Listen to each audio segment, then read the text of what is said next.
Esse filme é bem sinistro, ele me deixou com o coração acelerado, ansiosa, fiquei muito apreensiva. Se eu precisasse resumir o filme O Telefone Preto, eu diria que ele é perturbador. Neste vídeo eu comento então, sem spoiler, sobre esse lançamento de terror de 2022, O Telefone Preto.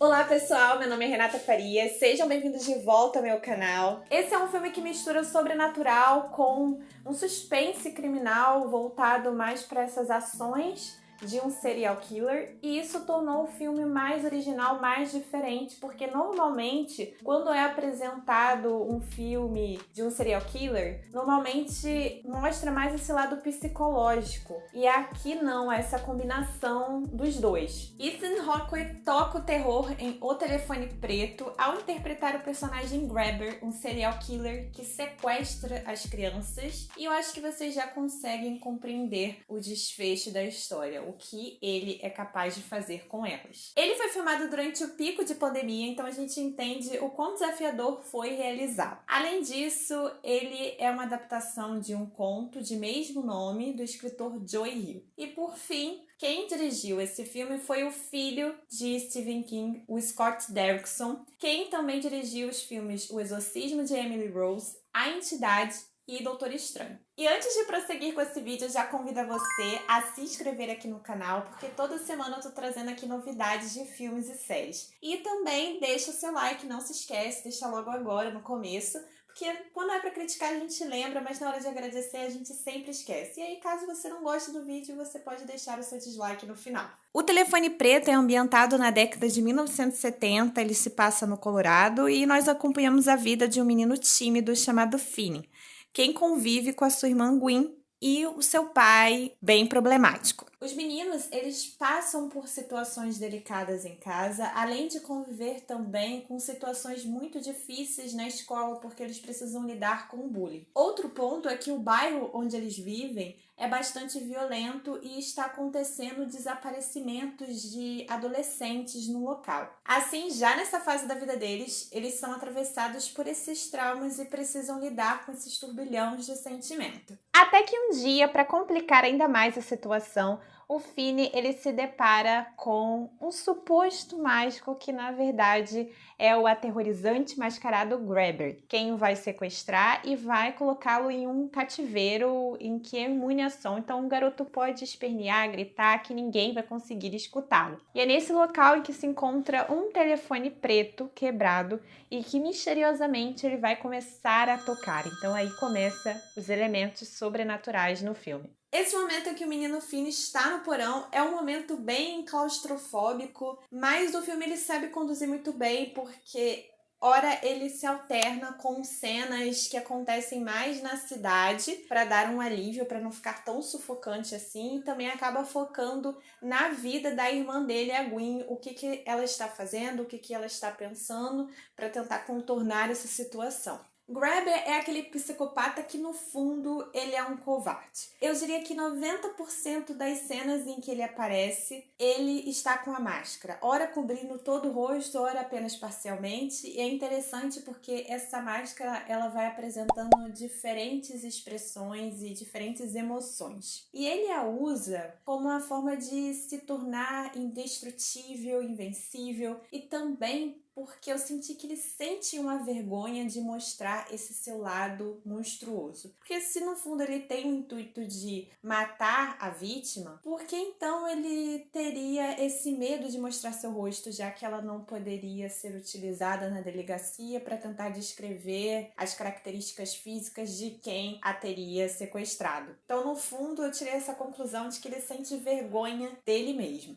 Em relação à fotografia, ela se mostra mais vintage, até porque para se contextualizar com a década em que o filme se passa, que é 1970. Outro ponto interessante que tornou o filme bem aterrorizador e também com um aspecto mais de documentário criminal é porque em algumas cenas o filme ele se apresenta como um documentário, então dá a entender que todos aqueles crimes que estão acontecendo no bairro é real, que de fato a gente está assistindo ali uma notícia jornalística. A música, aquela voz calma e cínica de Grabber e também aquele clima de muita tensão faz com que crie esse ambiente bem medonho. Eu diria que ele é um pouco menos perturbador que Marcas da Maldição, que está disponível na Netflix. Eu fiquei um pouco mais com esse outro filme asiático, mas esse aqui também é muito perturbador. Mas assim também como em Marcas da Maldição, aqui em Um Telefone Preto, o diretor, além de querer tornar o filme de terror, um filme bem assustador, ele queria que o público sentisse empatia pelos personagens, no caso aqui não pelo Grabber,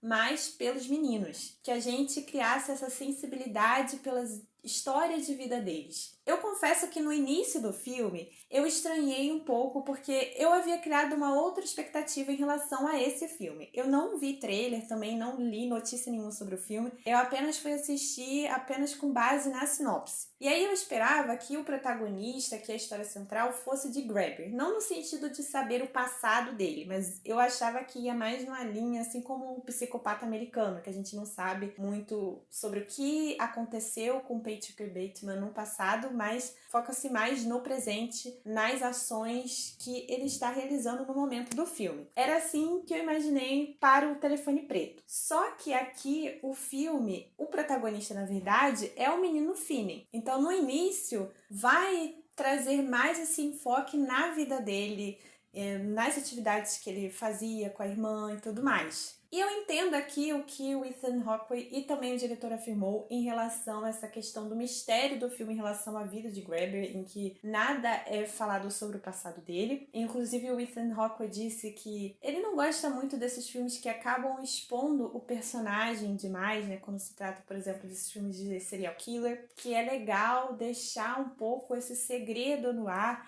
e isso acaba prendendo a gente ao filme. Eu entendo esse lado deles, mas eu estava esperando uma presença maior do Grabber nessa história. Para mim, essa questão do Finney ser o protagonista não tinha ficado muito claro assim nas fotos que eu estava vendo, na sinopse, foi essa sensação que eu tive. Então, eu acabei criando essa expectativa errada. Eu gostei da atuação de Ethan Hawke. Aqui, na maior parte do tempo, como eu falei, ele aparece com máscara, então ele não precisou se preocupar tanto com as expressões faciais dele, mas mais com o olhar, com a fala, com a forma que ele se comporta com o corpo. E é aquilo, eu senti falta de uma presença maior dele aqui no filme. Mas, como ele falou, quando ele aceitou participar desse filme para poder interpretar o Grabber, ele disse que se comoveu com a história do menino, o Finney, e criou essa empatia por ele, além, claro, de ele querer realizar um outro trabalho junto com o diretor Scott, que ele já havia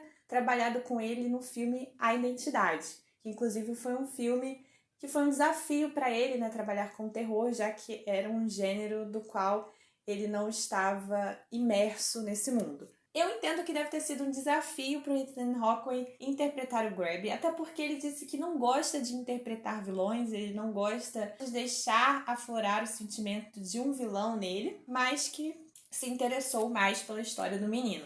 É uma história que te assusta, mas também te comove. Você acaba criando, de fato, essa empatia pelo Gwyn e pelo Finney. Desde os primeiros momentos, pelas situações delicadas que eles vivem no seu contexto familiar. E também depois, quando acontece o desaparecimento do Finney, a Gwyn vai precisar lidar com toda essa angústia de saber onde e o que aconteceu com o irmão. E, além disso, o Finney vai precisar lidar com as dores de saber que a qualquer momento ele pode morrer. É um filme bem angustiante, mas já adianto que quando você for assistir ao filme, não crie essa expectativa como eu criei, de que você vai ver um filme sobre Grabber, porque não é isso. Na verdade, é sobre a vida de Finney. E aí, claro, vai conter todas aquelas cenas de ação e brutalidades que o Grabber vai fazer com ele. Deixa aqui nos comentários se você pretende assistir esse filme, se já assistiu a pré-estreia, o que achou. Quero muito saber e compartilhe suas opiniões com outras pessoas. A gente se vê e até o próximo vídeo.